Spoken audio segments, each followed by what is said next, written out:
लवकरच सणावारांची सुरुवात होणार आहे आणि कुठलंही सणवार म्हटलं की आपण घराला सुशोभित करण्यासाठी रांगोळी तर काढतोच.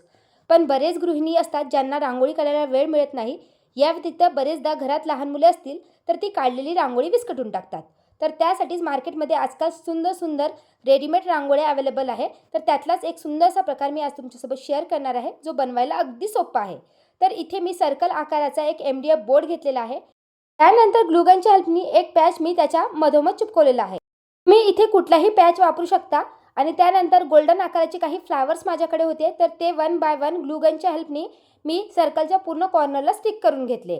त्यानंतर आतल्या साईडला मी येलो कलर आणि पिंक कलरचे पॉम स्टिक करणार आहे, कारण ही रांगोळी अशाच प्रकारे बनवली जाते आणि बनवायला अगदी सोपी आहे. त्यानंतर यात दिवे ठेवण्यासाठी मी अशा प्रकारचे कॅन्डल होल्डर ठेवलेले आहे आणि बघू शकता बनल्यानंतर रांगोळी किती सुंदर दिसत आहे.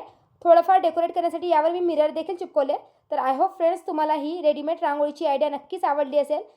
आयडिया आवडली असेल तर कमेंट करून नक्की सांगा आणि असेच DIY होम ऑर्गनायझेशन व्हिडिओज पाहण्यासाठी माझ्या चॅनलला देखील फॉलो करा.